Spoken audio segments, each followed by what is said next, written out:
Finales.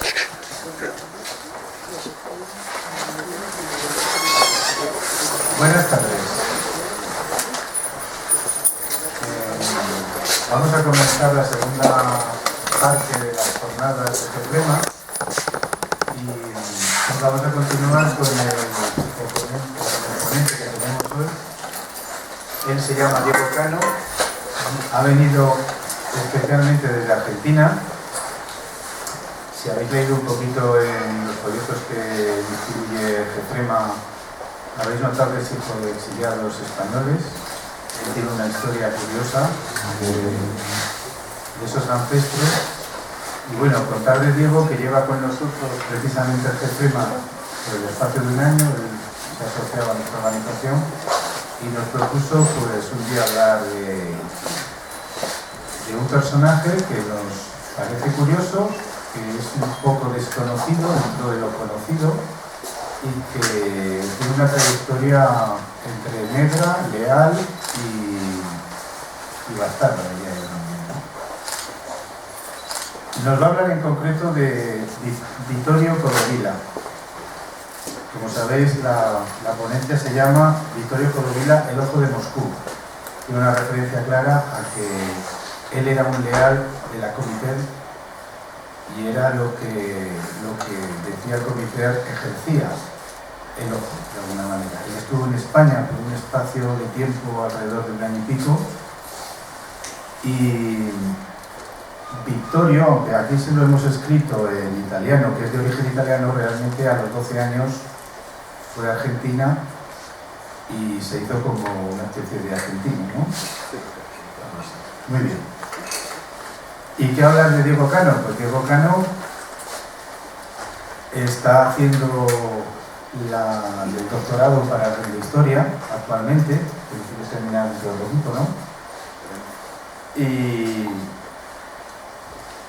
ha hecho máster en Administración, Universidad de Sao Paulo, es director del Centro de Estudios de Investigación Histórica en Buenos Aires, ha sido docente más de 15 años en la Universidad de Buenos Aires y en la Universidad de Salvador.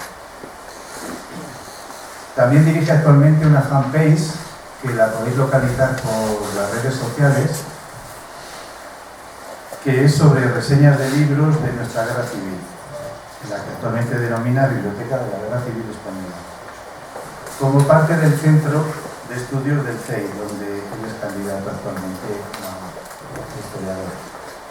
Sin más, voy a pasar a que el ponente nos cuente la historia tan curiosa, o como os he comentado con los calificativos de antes, de Vittorio Codovilla, que es un ser que estuvo en la sombra, pero que tuvo una gran repercusión en las decisiones, sobre todo del Partido Comunista en España. Bueno, gracias Chema, gracias por la presentación y gracias a Gefrema por la invitación. ¿Se escucha? Sí. Ahí mejor. Gracias a los amigos de Gefrema por la invitación. Para mí es un orgullo estar entre tanta gente que sabe tanto de la guerra civil. Y como Chema decía, digamos, yo tengo una historia vinculada a eso. Mi bisabuelo fue contramaestre de un barco gallego que terminó capturado por los soviéticos en Odessa al finalizar la guerra civil. Terminó él en Rusia y mi abuela de chiquita tuvo que exiliarse en Argentina y mi bisabuelo nunca más salió de la Unión Soviética, o sea que nunca más se vieron, digamos, o sea que esto está directamente vinculado con esta preocupación que yo tengo desde siempre, desde chico, por la guerra civil. Es algo que mi abuela que me crió, digamos, me lo ha transmitido. Así que, como primero, esa presentación personal que de alguna manera justifica mi interés por el tema, ¿no? Codovilla. Hablando con los amigos de Gefrema antes de realizar esta presentación, digamos, me llamaba la atención lo poco conocido, que esto que señalaba Chema, respecto de que Codovilla a veces era un nombre que recién aparecía y que no era muy conocido o relativamente poco conocido.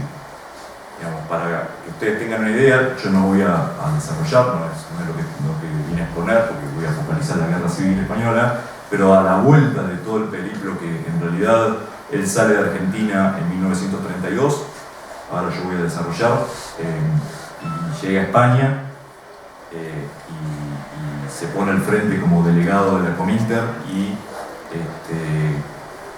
conduce lo que podríamos denominar la purga de la dirección, o sea que está desde el año 32, en realidad hay que corregirte un dato que pasaste, del año 32 al año 37 en España, como delegado de la Cominter. Pero lo que iba a decir es que Codovila, cuando vuelve a la Argentina, es secretario general del partido desde el año 41 hasta su muerte, en 1970, por lo que para cualquier argentino interesado por la política o por la historia, Codovila es un nombre muy importante, ¿sí?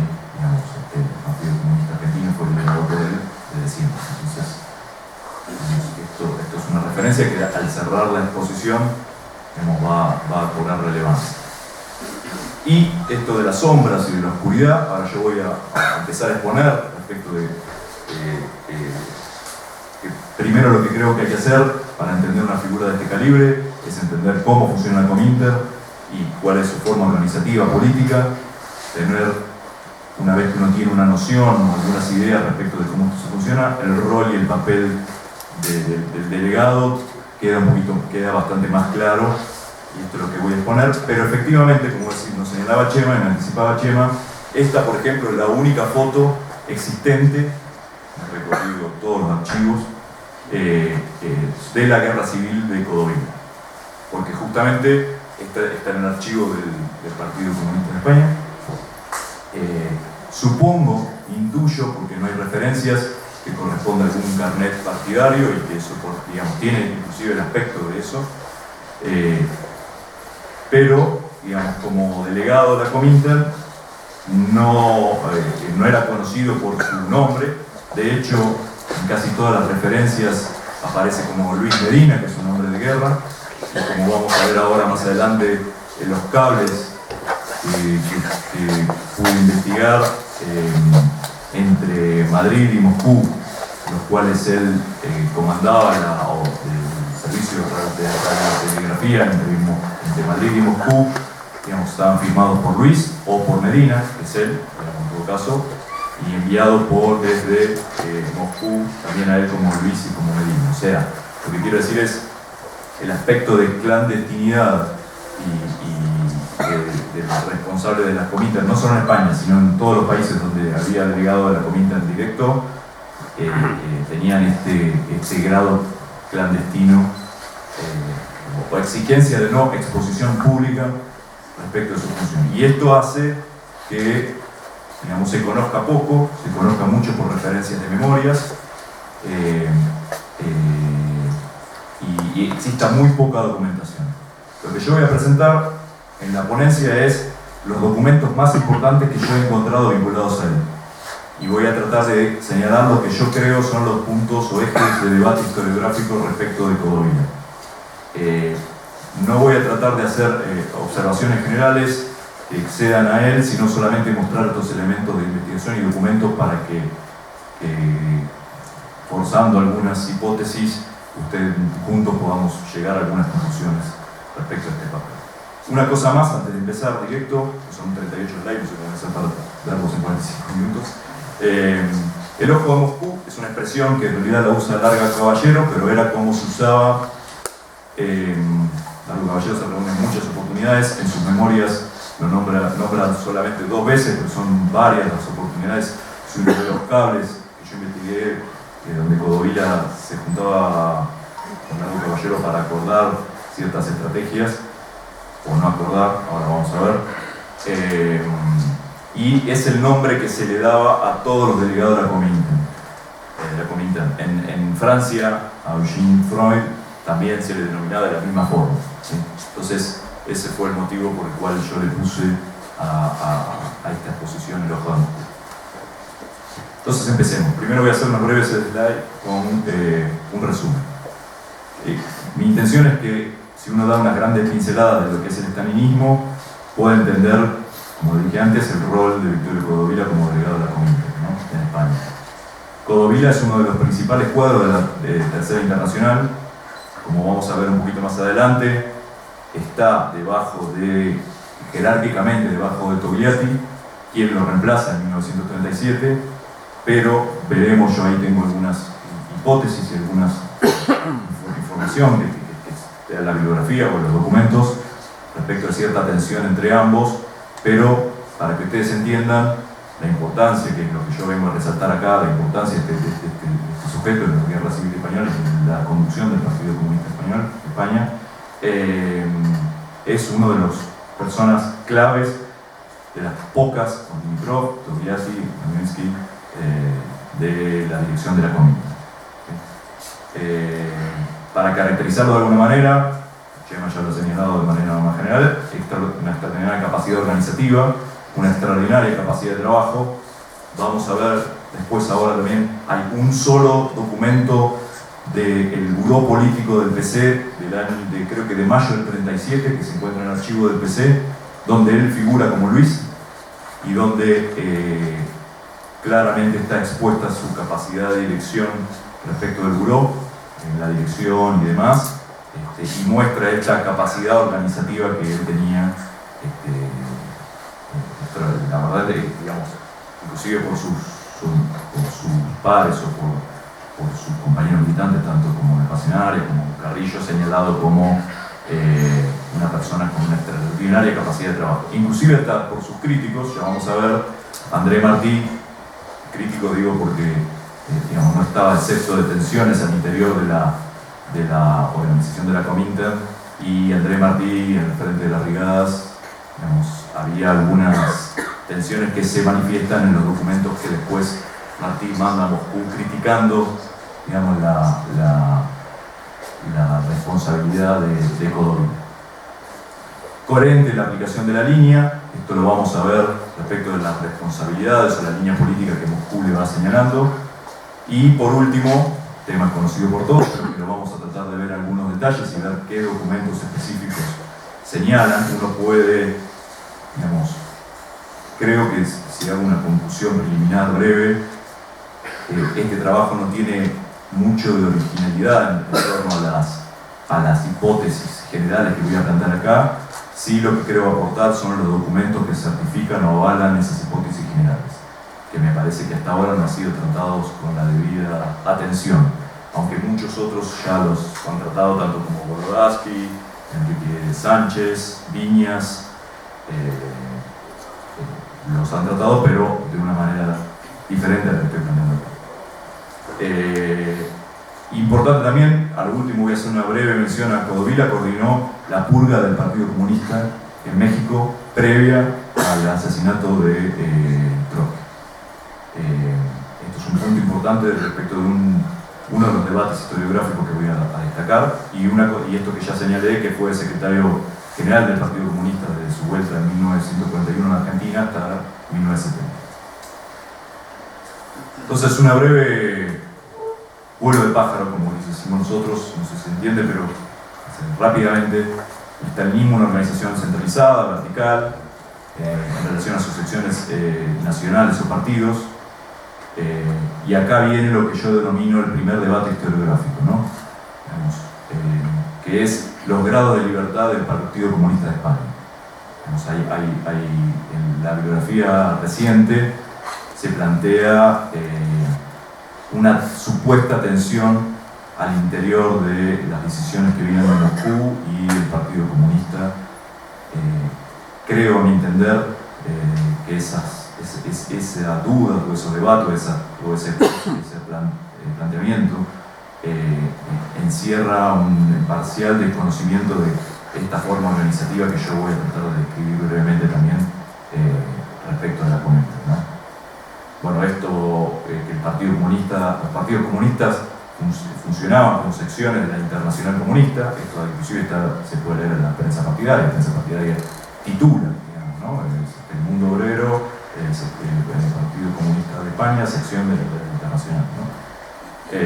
Centralismo democrático, no necesariamente centralización absoluta de las decisiones. Este es un tema que vamos a tratar en un caso específico, que es el informe que Codovila presenta a la Cominter en Moscú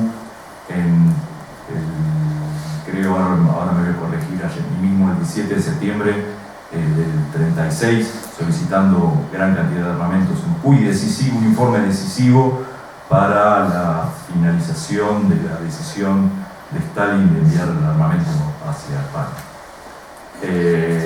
Y por tanto, es lo que sigue, poder de influencia del delegado de la Comintern, siguiendo el tono, ritmo y tensiones dentro de la burocracia soviética. Codovila es, si hay otra capacidad le podríamos añadir, digamos, un burócrata dentro de la estructura de la Comintern con evidentes capacidades para sortear las dificultades y tensiones políticas al interior de esa estructura. Y claramente se ve esto a través de los cables entre Madrid y Moscú, en los informes que le eleva a Moscú y respecto de los testimonios, las memorias que van señalando estas capacidades que Codovila tiene. El segundo gran debate historiográfico es respecto de las responsabilidades, desde mi punto de vista, por supuesto, responsabilidades del aparato político en las operaciones clandestinas. Para Cuello, la represión del PUM, asesinato de niñas, asesinato de otros.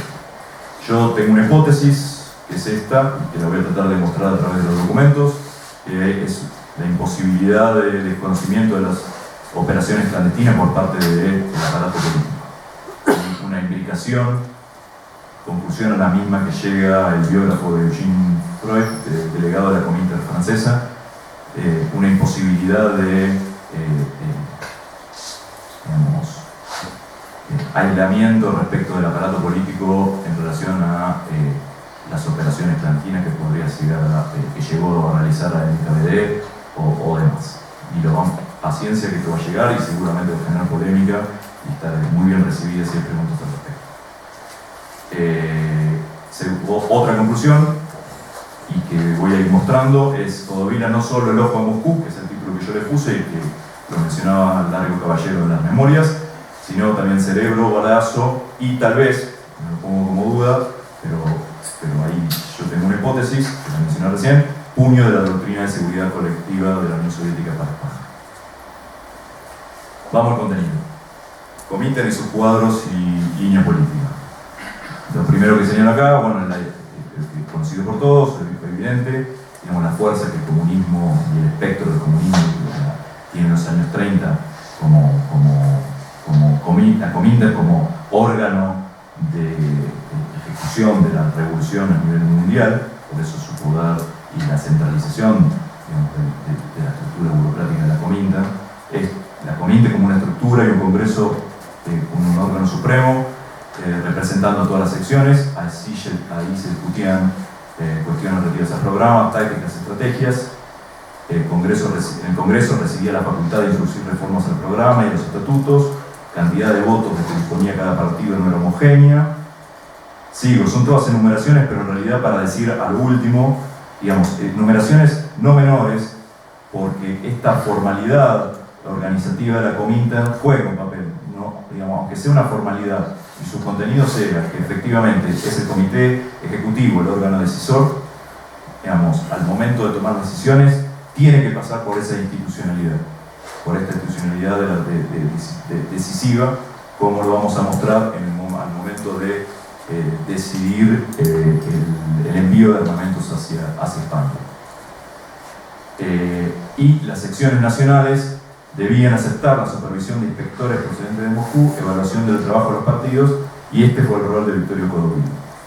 Cuando planteaba este tema del primer gran debate historiográfico, digamos que se plantea la historiografía respecto de este tema, respecto de los grados de libertad del Partido Comunista de España, digamos, desde mi punto de vista, se elude este punto, ¿sí? Donde los partidos comunistas aceptaban la estructura organizativa, la supervisión de estos inspectores, que podrían tener un grado mayor o menor de injerencia, eso podríamos discutirlo, ¿sí?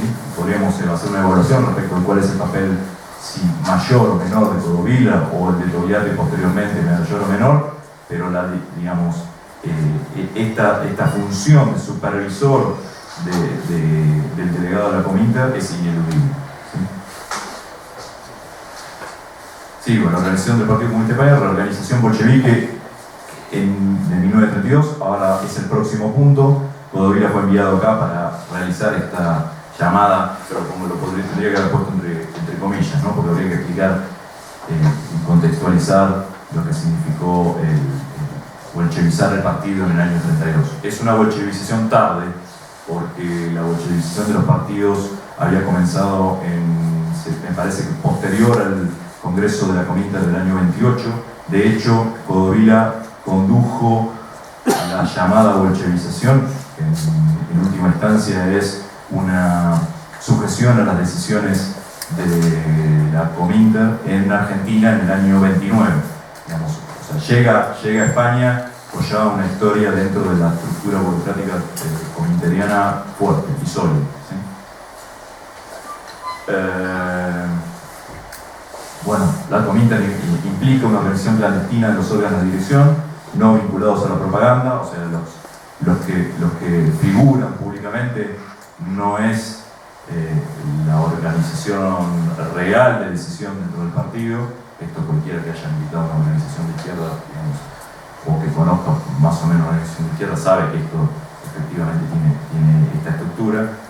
Por eso es que yo mencionaba que esta es la única foto, la primera que habíamos visto, que está en la tapa, la única foto existente de Codovila durante la Guerra Civil, y lo que mencionaba antes, que se conocía como Luis Medina.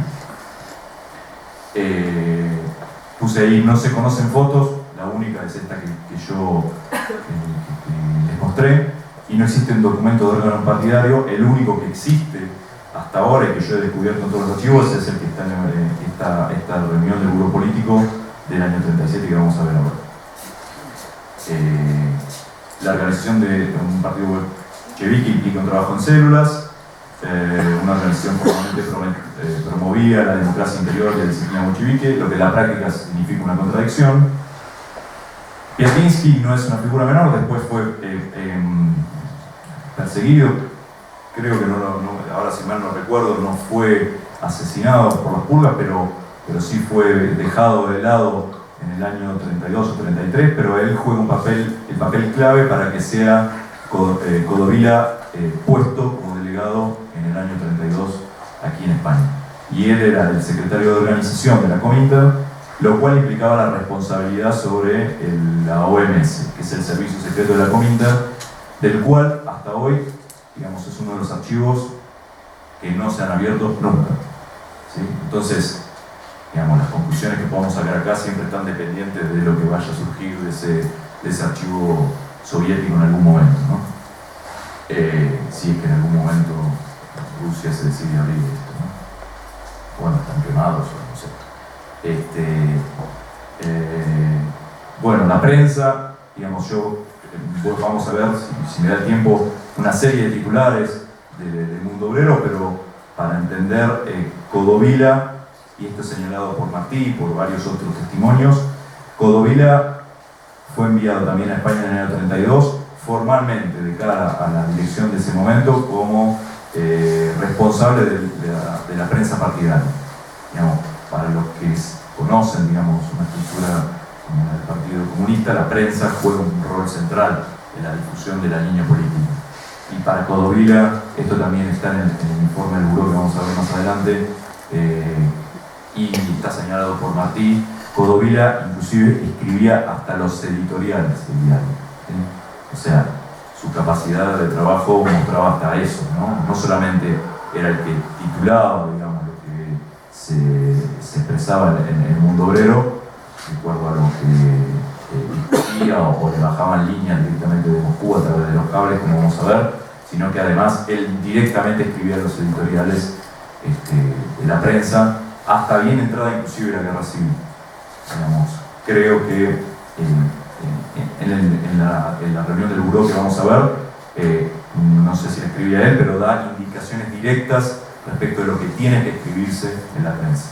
O sea, forma parte de la discusión del Buró después de una discusión política, qué es lo que debería tener la prensa partidaria.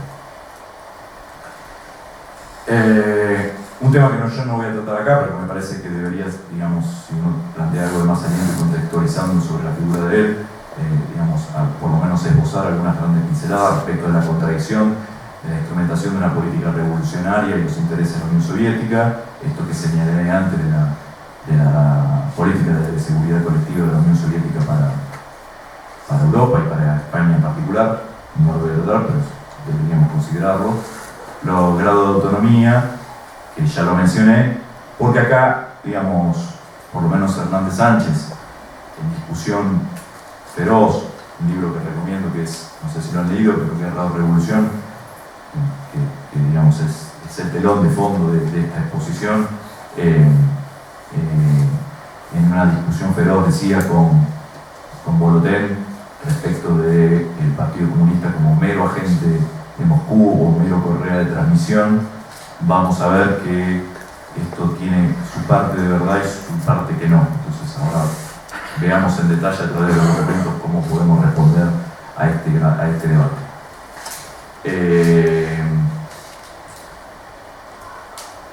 Sistema de vigilancia. Bueno, sin embargo, digamos, demasiada dimensión para puro agente transmisor, o sea, el volumen del trabajo político y la dimensión que cobra después del periodo de armamentos y el crecimiento del Partido Comunista, cosa que está muy bien señalada y documentada en el libro de Hernández Sánchez, un crecimiento exponencial de la organización partidaria, el nivel de afiliación y demás, principalmente durante el año 37, tiene la contracara de este sistema de vigilancia permanente que en ningún momento la línea política del partido debía dejarse de la estrategia general que Moscú esgrimía respecto a lo que debería hacerse en España. Esto va a estar claramente expresado también en los cables. Y Codovila, una vez más, remarcar, digamos, machacar, aunque disculpen la insistencia, pero la importancia de su rol acá en instrumentar ese férreo control que venía desde Moscú hacia la organización partidaria.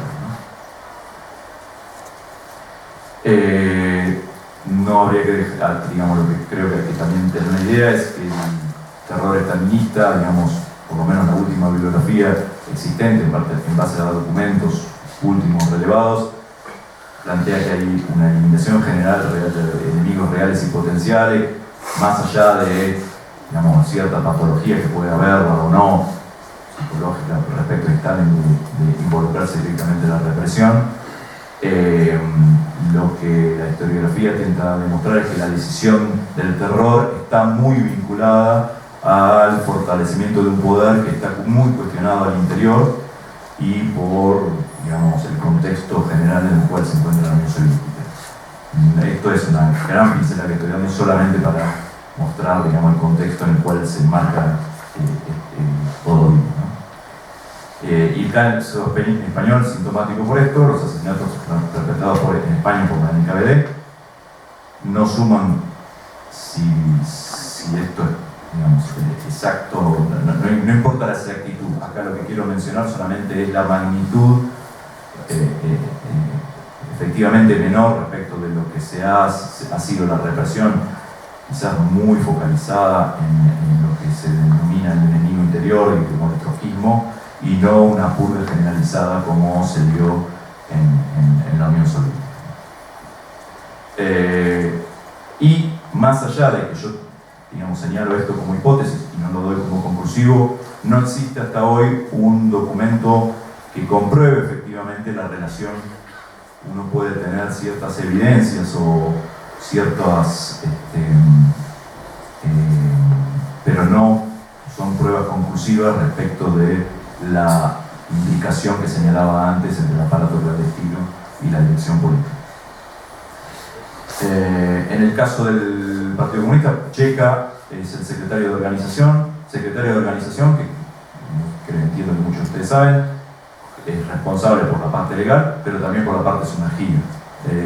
Checa, o sea, por la parte clandestina, cuando digo sumergida, lo que no se ve, como el aparato clandestino que puede tener el partido, digamos. Y Checa responde directamente.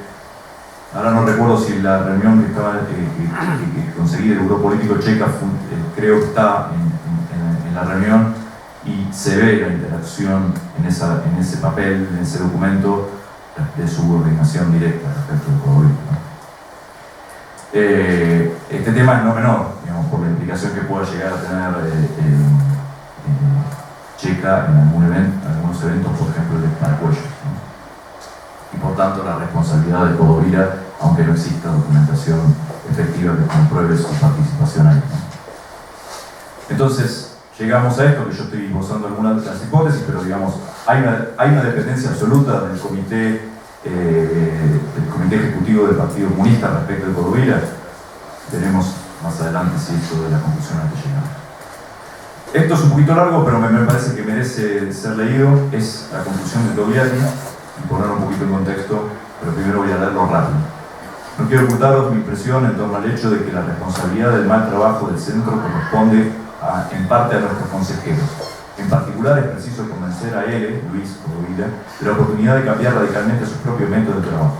Los camaradas españoles han crecido, es necesario entenderlos y dejar que anden por su propio pie, imitándonos nosotros realmente el papel de consejeros.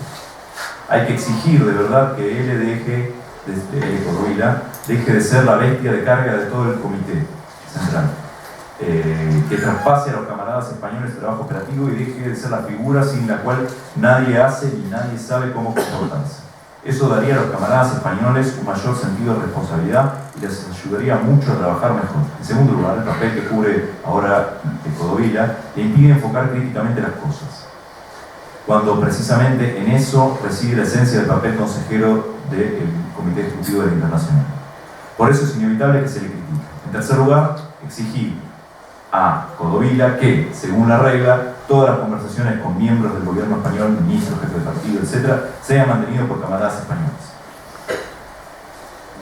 Una breve pausa acá.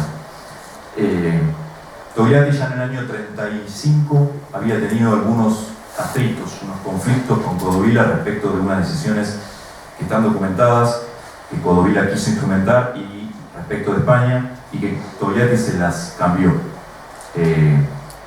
Este testimonio debería, digamos, se toma muchas veces literalmente.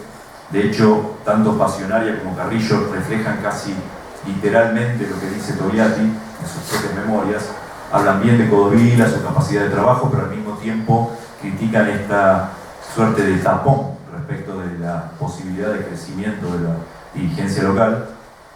Creo que esta situación hay que ponerla en el contexto de Togliatti siendo enviado a España y Codovila, creo, podríamos presuponer, una figura fuerte, como se la puede ver o se la puede caracterizar, digamos, dos grandes cabezas dentro de España, dentro de la dirección del Partido Comunista de España, no pueden sobrevivir, digamos. Y claramente esta apreciación de Togliatti, digamos, fuerza una tensión, o muestra una tensión entre Togliatti y Codovila, que finalmente, obviamente, por su nivel de responsabilidad superior en la estructura de la comunidad, Togliatti termina ganando y Codovila es removido de la función de delegado que la cual asume Togliatti, ¿sí? Pero muchas veces esta remoción se la utiliza como una crítica furibunda y no el reconocimiento del papel central importante que Codovila ha jugado hasta ese momento, y se lo suele tomar como una suerte de desplazamiento de Codovila en la estructura cominteriana. Para esto yo creo que es importante señalar que después de acá, en septiembre del 37, y esto figura en los diarios de Dimitrov, Stalin lo recibe personalmente a Codovila, y en octubre, diciembre del 39, Codovila es responsable de la Comintern en México para realizar la purga en el PC mexicano antes del asesinato de Trujillo. Lo que quiero decir es, no es que Codovila por estos comentarios de Togliatti o los de Martí que mencioné o que voy a mencionar ahora mismo, haya sido removido o haya perdido poder en la estructura política soviética, sino que muy por el contrario asume responsabilidades quizás aún mayores y más delicadas, como son la purga del Partido Comunista Mexicano previo al asesinato, ¿no? Bolchevización tardía del PC. Codovila viene en el 32, ya como mencioné, era un dirigente destacado dentro de la estructura de la Comintern. La bolchevización del partido, asegurar la homogeneización ideológica, clausurar los debates, es el que ejecuta la destitución de Bullejos y su grupo, y es el que impone la destitución de José Díaz. Es él el que nombra y sugiere a José Díaz como secretario general del partido. Inclusive hasta su biógrafo, yo no lo traje, el biógrafo de José Díaz, que intenta defender su figura, reconoce esta función de Codovila directo porque acá hay un debate o algo que se ha instaurado respecto de la poca capacidad, quizás, y esto es lo que el biógrafo de Pepe Díaz destaca, o cuestiona en realidad, digamos, hablando bien de José Díaz, la poca capacidad dirigente que tenían los dirigentes del PC al momento de que Codovila llega a España, ¿no? Y de cierta habilidad respecto de Codovila de poder nombrar a alguien que aparentemente no tiene las condiciones todavía suficientes para ejercer un liderazgo fuerte y por tanto cuestionar su papel de delegado, digamos, y el poder de delegado que tiene de la Comintern, ¿no? Codovila cumplirá el papel ejecutor directo de la política de la Comintern y de redactor del Mundo Obrero. Y acá está déjame leerlo rápidamente. Martí: me sentí muy sorprendido a mi llegada a Madrid por el trabajo de Codovila, ¿no? No hay otro término para él que K. En realidad se lo suele traducir como casito. Lo hace todo por sí mismo. Trabaja en la antigua oficina de Gil Robles. El partido se aloja en el antiguo edificio de la sede. A 9 de la mañana recibe todo el mundo y allí mismo decide todos los asuntos. Antes de su llegada en septiembre escribía él mismo muchos de los editoriales del Mundo Obrero. Ven como los testimonios, y yo estoy solamente señalando los testimonios que son orgánicamente partidarios, incuestionables por su interés de legitimar la organización del Partido Comunista. Estoy hablando de los informes de Martí, de Togliatti, o de Pasionaria, o de Carrillo. No estoy mencionando las menciones de Jesús Hernández, ni de Castro Delgado, ni de otros que pueden ser cuestionadas por mi interés de querer perjudicar. Digamos, estoy mencionando estas cosas que señalan el rol central que Codovila jugaba en ese momento. Y ahora, digamos, una vez dicho esto de la bolchevización del partido, hay 4 informes que yo logré destacar. El primero es un informe de enero del 32, con destino a la Comintern. Tiene 3 ejes: lectura de los acontecimientos del 31-32, democracia republicana, abriendo camino al fascismo, porque todavía recordemos que la línea del Frente Popular solamente es impuesta por Dimitrov en el año 35, o sea que hasta ahí es la política de clase contra clase. Y una vez más estos comentarios de Codovila respecto del Mundo Obrero, ¿no? Porque ahora vamos a hablar de los editoriales, pero quiero señalar esto porque si uno sigue los editoriales del Mundo Obrero, ve la mano, podría ver la mano de Codovila, digamos, claramente en esos titulares. Codovila alimenta el miedo con una predisposición ya adversa frente al trotskismo. Esto estamos hablando del año 32, y leo lo que está en el informe. El desarrollo de la situación de España tiene unos parecidos con la solución rusa, flujos y reflujos, de ahí que los trotskistas no tengan razón al calificar el movimiento revolucionario de España como una derrota del proletariado y como el enemigo de clase ha vuelto a obtener una nueva victoria. Señalo esto porque Codovila es uno de los... Ayer se mencionaba acá respecto a las milicianas de Mica Echeverez, pero Mica y Hipólito Echeverez, Mica Feldman y su marido, vienen de una escisión que es la escisión chispista del año 25, que después terminará en el trotskismo y que por eso vienen orgánicamente a España, no vienen por la libre y se suman al POM, digamos, sin una historia política. Codovila fue el que expulsó, junto con la dirección, con Rodolfo Scioli y Penelón en ese momento en Argentina, a la fracción chipista, se le dice chispista en Argentina porque ellos conducían un diario que se llamaba La Chispa.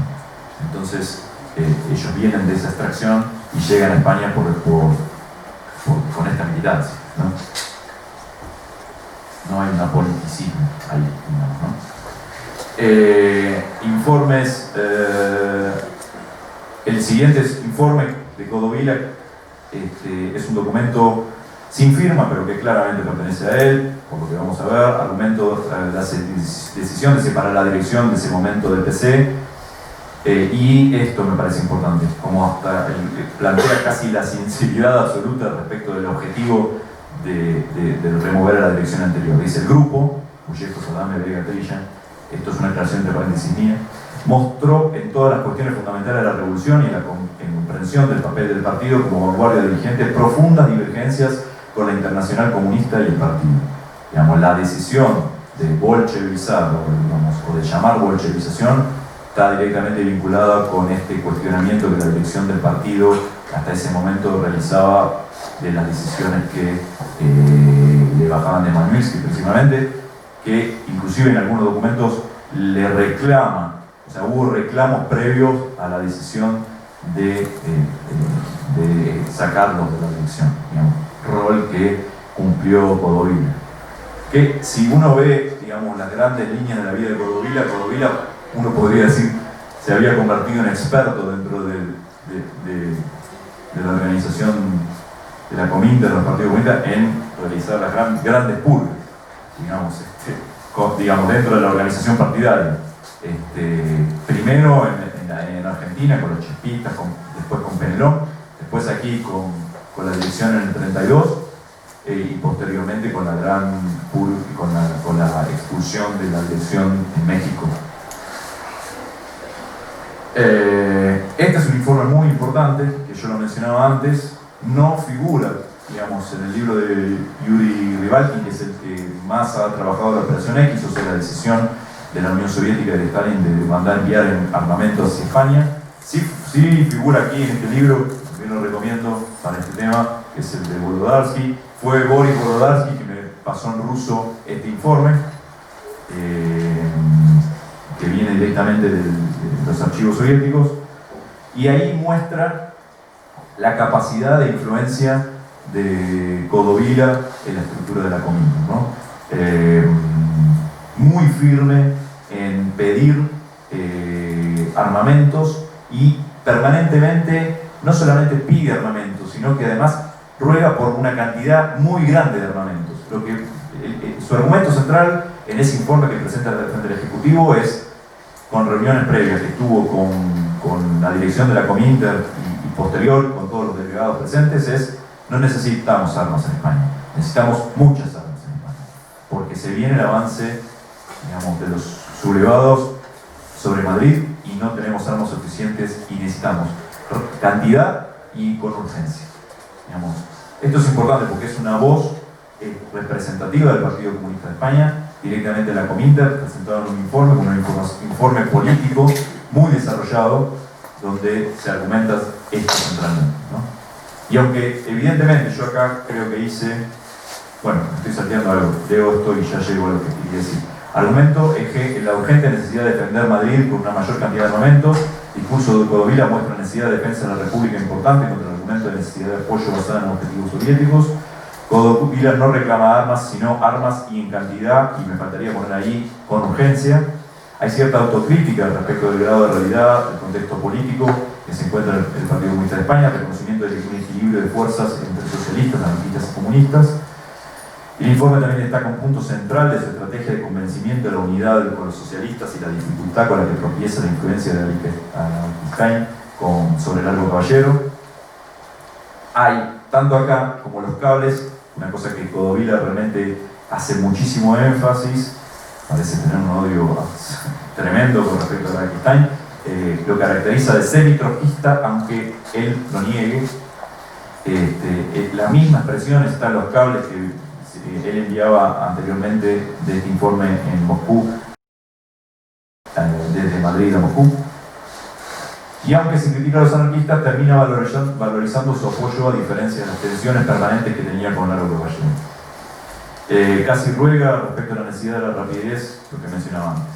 Entonces acá hice un breve tratamiento o cronología de la decisión de la Operación X, pero solamente para señalar la importancia de este informe del delegado en Moscú para la decisión, por lo menos en carácter institucional, digamos, el informe este que Codovila realiza, no se saltea la institucionalidad de un informe al Secretariado General de la Cominter previa decisión. O sea, primero se lo escucha y de la decisión viene posterior, ¿no? El tratamiento del tema empieza el 28 de agosto del envío de armas, ¿no? La operación X en el buró político en el PC soviético. Puede haber algunas cosas que me haya saltado acá. Digamos, creo que es una selección que yo he hecho. Dimitrov anota en la decisión de Moscú de crear brigadas internacionales. El 12 de septiembre el vapor Batum, encabezado por Bolívar, la figura quizás más reconocida del PC a principios del 36, pidiendo entre 18.000 y 20.000 fusiles. El 16 de septiembre se trata el tema en el Presidium de la Cominter. El 17 de septiembre es el informe de Codovila, Dimitrov. Y el 18, una reunión de los delegados de los diferentes lugares junto con el Comité Ejecutivo de la Cominter. El 18 es el informe del Secretariado. El 22 en el Ejecutivo. El 23 está anotado por Dimitrov, la decisión y la llamada por teléfono de Sudacha, creo que del Mar Negro, donde estaba Stalin, digamos, dando la orden de que se lleve adelante. Y el 15 de octubre, creo que es el 14 de octubre, que llega el primer barco, con las armas. Bueno, vamos a esta reunión que yo venía anticipando, del Putsch de 1937. Dos concepciones aquí. El PSUV, todo subordinado a la guerra. La FAI subordinó a la guerra a una pseudo-revolución y descompuso profundamente la economía del país. Este es un resumen que yo he hecho de este informe, ¿no? La dirección de la CNT y la FAI cayó en manos de los sectarios, de los más refractarios a los militantes fascistas, de los cuales se operan agentes provocadores, agentes directos del fascismo en colaboración con el grupo trotskista contrarrevolucionario. El PC presentó 5 puntos, la CNT y la FAI vigorización de la táctica de violencia, combinando este periodo con el asesinato del compañero Roldán y los trabajadores y la franca preparación del Putsch. El Putsch no fue un movimiento espontáneo, sino premeditado, conclusión lógica de una táctica revolucionaria. La derrota de la CNT ha sido fuerte y vista con perspectiva histórica de gran trascendencia. La CNT ha perdido la dirección militar del país, la influencia interior del orden público. Perdón, esto no es la reunión del grupo político, es el próximo slide. Esto es un informe anterior. Perdón la confusión. El papel de los agentes provocadores que juegan los dirigentes de Trotsky, del PUM, ha sido públicamente reconocido por los otros sectores antifascistas, y plantear la cuestión de la liquidación del PUM como una de las tareas más importantes para sanar la situación de Cataluña. Esto es un informe que eleva a Moscú el 30 de julio del 35. Este es el informe del buró. Sí, te voy a cortar, te voy a hacer rapidísimo. Único informe del archivo con presencia de Codovila, figura bajo el seudónimo de Luis Codovila muestra su centralidad, organiza, establece prioridades, da el contexto político, da instrucciones a la prensa, es el que desarrolla las mayor políticamente las explicaciones, y Carr si cierra la discusión y el debate que se produce, debate, podría decirse un eufemismo, pero bueno, digamos, la situación de exposición de las posiciones en que se dan en el buró. Ahí sí, estaba Checa, yo me acuerdo, pero no lo dudaba antes. Estaba Luis, Echor, Hernández, Uribe, Checa, Ricardo Martínez, Vega, Uribe y Sánchez.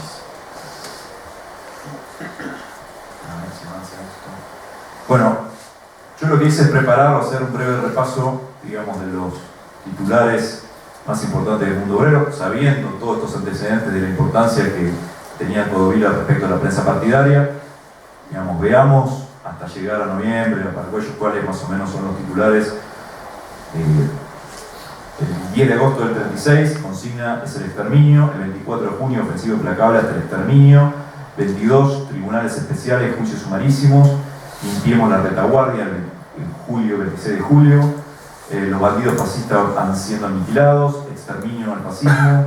O sea, lo que quiero reforzar con esto es el vocabulario, digamos, totalmente justificado, obviamente por la tensión de la guerra y por el avance de las fuerzas sublevadas hacia Madrid, y, digamos, por todo lo que ustedes ya saben, digamos, pero señalar el vocabulario de crueldad, ¿no? Digamos, para después, cuando uno evalúa, digamos, los hechos que se de noviembre, no ponerlo en el contexto de desarrollo de cuál es la línea política que se viene, digamos, promoviendo desde el órgano de prensa partidaria, ¿sí? Donde Codovila juega un papel importante. Avanzo. Si quieren después volvemos con una pregunta. Acá puse algunos, acá pido una disculpa porque repetí uno, pero bueno, para acabar la fosa del fascismo, adelante los brazos bandidos fascistas van siendo aniquilados y demás, lo que ya leí antes. Otra serie de titulares, lo mismo pero con respecto al trotskismo. Trotsky y sus amigos al servicio del fascismo, digo, lo mismo que para uno puede pensar para noviembre, uno puede pensar para mayo. En enero, ahora vamos a ver, después, efectivamente, después de un cable proveniente de Moscú, donde dice, esta es la línea con respecto al trotskismo de aniquilación. Uno puede también pensar aniquilación política, no necesariamente aniquilación física.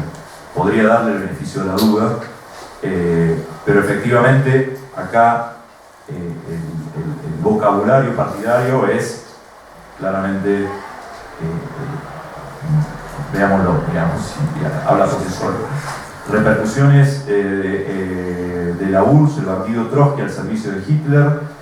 El 26 de enero, el 27 de enero, los defensores de la patria están en el gobierno legítimo, traicionar al pueblo soviético, traicionar a todos los antifascistas. El 28 de enero, el proceso contra el centro trotskista antisoviético.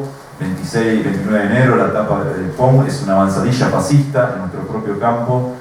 El 1 de febrero, los cómplices de Hitler en el Tribunal del Pueblo Soviético son condenados los asesinos trotskistas fascistas. El 2 de febrero y así, ¿no? A ver si avanza. Ahí cae mucho más hasta mayo. No lo voy a leer. Avanzo, porque si no me van a echar.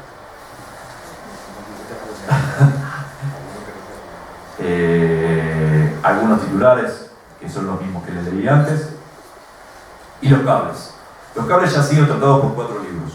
De Volodarsky 1, Guerra Revolución el otro, Viñas y queridos camaradas de Lorza y Canón. ¿Sí? Volodarsky creo que trabaja con los del archivo ruso. Hernández Sánchez trabaja con los que yo trabajé, que son los cables fueron interceptados por el Servicio de Inteligencia británico. Están en el archivo británico, se pueden pedir, cuesta un dinerito de que te lo mandan, digamos, pero te mandan las pilas puntuales, bien a la inglesa.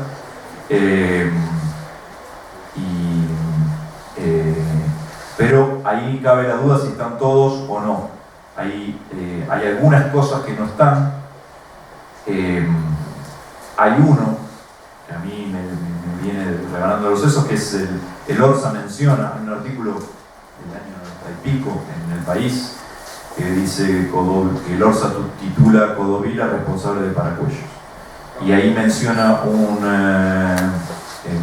cable que no está en los cables que fueron interceptados.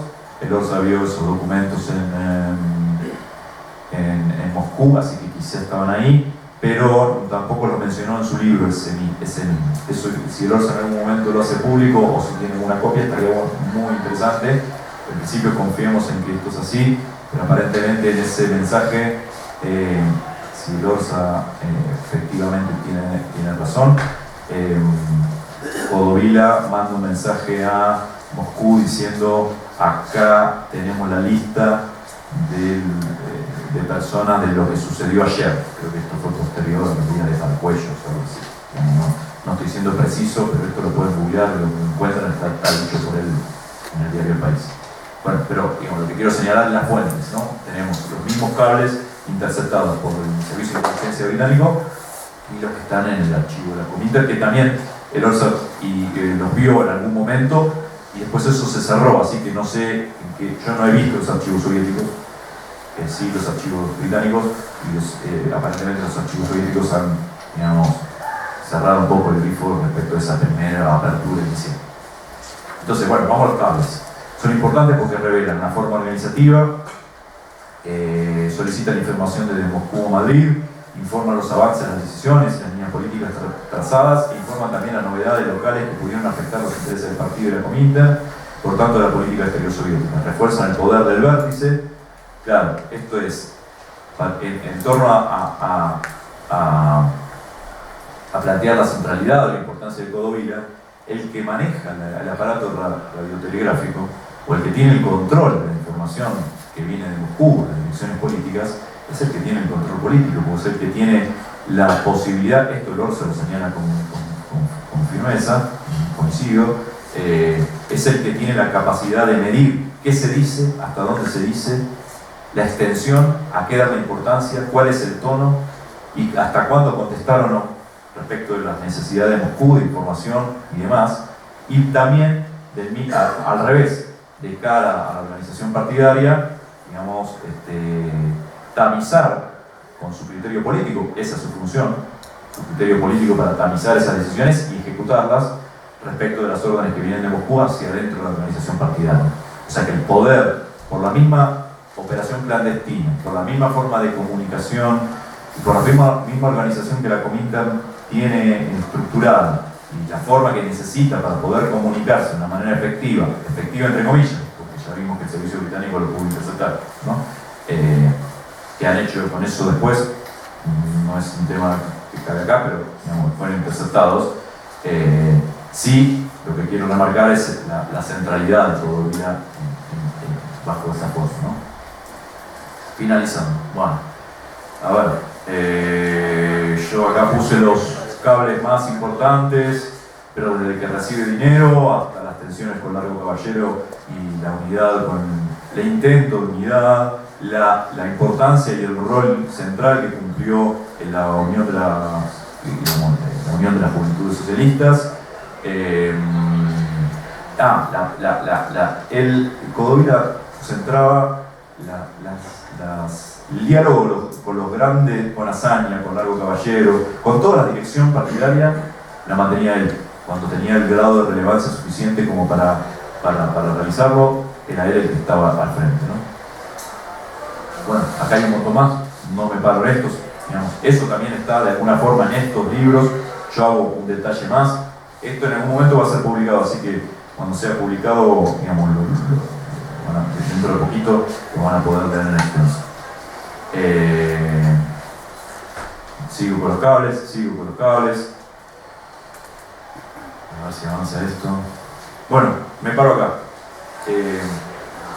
11 de diciembre del 36, que lo mencioné antes. Desde Moscú se transmite con claridad la decisión de liquidación de los trotskistas como agente de la Gestapo. Dice el cable de Moscú. Señalo algo. Este cable no fue señalado en estos otros libros. Entonces destaco. Debemos tomar la dirección de la liquidación política de los trotskistas como contrarrevolucionarios agentes de la Gestapo. 18 de enero del 37. Codovila recibe instrucciones. Comencemos una campaña de masas y en la prensa contra la agencia terrorista Trotsky y los trotskistas como una banda de saboteadores, hormigas, espías relacionados con la Gestapo. Me parece un cable bastante importante para poder ignorarlo. Ya estamos. Yo corto. Sí, acá hay los cables para que vean que están. Y Codovila, México, hay un informe del archivo de Brother donde él, digamos, cumple esta función. Pero una cosa breve sobre este debate entre el aparato político y el aparato clandestino. Grigulevich, ustedes lo han escuchado algunos, un personaje bien de las sombras, hace este recorrido. Es emigrante, yo nunca me acuerdo si es lituano o importa, es de Europa Oriental, va a la Argentina, después va a España, aparentemente participa en el asesinato de Lenin, va a México, participa en el primer atentado contra Trotsky y termina en la Segunda Guerra Mundial montando el aparato clandestino contra operaciones o barcos alemanes en Argentina. Veamos el destino que tiene Codovila. Argentina, España, México, Argentina. No hay documentos que comprueben esta relación, pero me parece que esta relación habla por demás si vemos estos documentos, si vemos estos informes y vemos el destino que una persona clave del aparato clandestino tiene, digamos, circulando de la misma forma y en los mismos tiempos que Codovila. Nada más. Gracias y abierto a preguntas.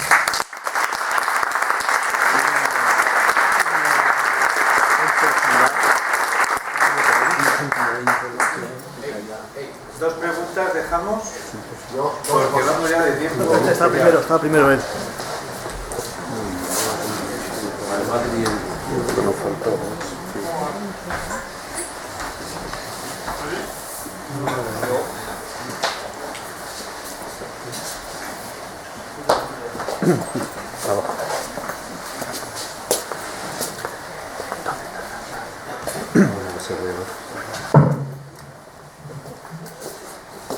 Perdona llegar tarde y no sé si lo has comentado antes, pero en unas jornadas que se realizaron, no recuerdo, pero hace 4 o 5 años, en el Bellas Artes hubo una profesora, creo recordar, americana, que habló algo acerca de la percepción de la Comintern y también de Stalin acerca de los sucesos de España.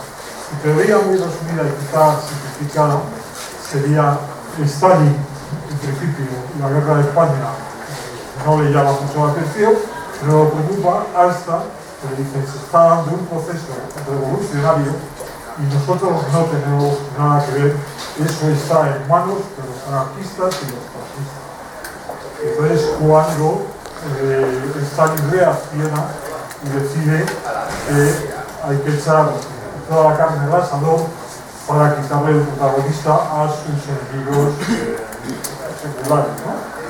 Entonces, toda la política se entiende de Stalin hacia la República hasta que consigue la derrota tanto del anarquismo como el llamado por él trotskismo, aunque no era reconocido por Trotsky como tal, de los trotskistas del todo, ¿no?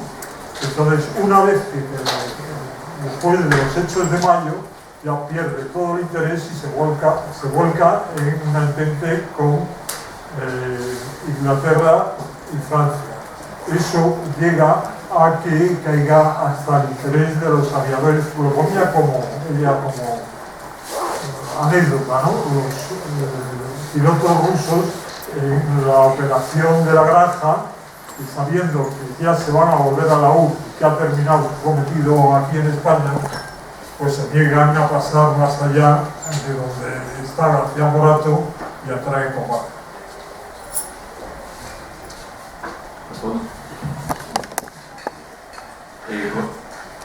Lo que puedo yo afirmar es respecto de lo que he visto en los cables. O sea, efectivamente, agradezco la pregunta porque es algo que tenía anotado acá para decirlo al principio y no me olvidé.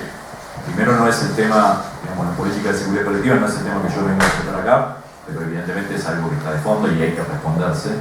Y yo en principio coincido con lo que asegura que esta doctora mencionó. Creo que yo pondría un poco un énfasis en el papel de Francia respecto a la política soviética y el eje de la alianza y del Frente Popular francés para Stalin y la importancia que significaba un avance de un movimiento revolucionario en España respecto de su política más importante, que es la de seguridad colectiva con intento con Francia, con más fuerza, con presencia en el Frente Popular y de alguna manera con esa política tensa o forzada de poner a Inglaterra en una posición de la cual Inglaterra nunca quiso estar. Entonces, creo que inclusive este informe que yo mencioné, que Codovila presenta en septiembre en Moscú, en alguna manera plantea esto que vos estás diciendo. No podemos dejar a España solo. Acá es importante que este proceso revolucionario o este avance esta situación, la Unión Soviética, digamos, se ponga al frente. Entonces, digamos, no tengo más que decir, que coincido con lo que has dicho. Dos cosas, un comentario y una pregunta. Codovila es un personaje fundamental y desde luego celebro mucho que Gefrema la haya invitado a usted a dar esta charla. Yo, lo que dijo ayer mi querido amigo Ángel Bamonte, estoy de acuerdo en todo, pero hay otra cosa que hemos discrepado en otras ocasiones, y es la República pierde la guerra a la propaganda al principio, especialmente por el asesinato de los ministros moderados en la cárcel Modelo, hasta el Bomboleo de Guernica. Y muy pocos días después hay un hecho muy importante que está presente en Codovila, que yo le he comentado una vez a Ángel Monte que para mí es fundamental. Él no le da importancia porque dice que la victoria de Santa María de la Cabeza, que es una pequeña batalla, que no tiene mucha importancia, pero claro, para la República es muy importante, después de Guadalajara y el empate en Madrid, que es una victoria. Y hay una foto histórica en la que están, no me acuerdo de todos, el Coronel Cordón, Martínez Cartón, no está ahora de la Torre, dirige la artillería, está Miguel Hernández, creo que está Repeter, Pedro Garza, o sea, los intelectuales, la todos del frente, y Vittorio Codovila. Es decir, Vittorio Codovila va allí porque sabe que eso, muy poco después del bombardeo de Guernica, va a ser un impacto muy importante para la propaganda. Y después hay otra cosa que yo quería preguntarle a usted. No se ha valorado suficiente, yo di una comida aquí de los moros, la batalla de Madrid, el valor del personaje de otro importante miembro de la Comintern, que es Nayati Sizki. Bueno, tiene diferentes seudónimos. Es un árabe que la Comintern envía aquí para convencer a los moros de Franco que deserten. Lo que pasa es que varios son capturados, fusilados, paseados por la Gran Vía en un camión, que eso se queja mucho Chávez Nogales, claro, yo no venía aquí para eso. Pero es que él dice algo muy interesante, pues usted ha visto en la misma serie, o sea, no cabe duda que Korsov, que Gorevich, todo esto se impusieron mucho en la exterminación de la Quinta Columna, de los trotskistas, incluso del CNT, pero Nayati Sizki le echa la culpa al personaje comunista español, que es Pedro Fernández Checa. Ni Santiago Carrillo, que no lo menciona para nada, él habla mucho del buen trato que le dio Jesús Hernández, que le dio Dolores Ibarruri, de ellos habla muy bien, Manly Uribe, que no entendió el tema de Marruecos y lo que significaba en la guerra de España, pero sería muy interesante, yo lo voy a revisar, tengo un libro del Orce, hablado hace poco con él, el papel de Codovila con Nayati Sizki y estos personajes fundamentales en la guerra civil que dio la Comintern. O sea que es muy importante el papel de Codovila, y si dice algún testimonio eso de que el responsable español fue Pedro Fernández, Santiago Carrillo, nada. Pedro Checa, Sí. Empiezo por lo último. Jesús Hernández dice que Pedro Checa es la mano derecha de Codovila. Yo no lo he mencionado, pero si examinamos este documento que está en el archivo del Partido Comunista aquí, vemos que eso efectivamente es así. Por lo que diría, lo que se le pueda achacar a Pedro Checa es responsabilidad política de Codovila. Eso primero, creo responderte los últimos puntos de lo que planteas. Sí, lo he dicho. Respecto a la foto, yo no creo que no, digamos, me gustaría mucho que me la acerques. Yo creo que no. Ojo que Santiago Carrillo se le parece mucho.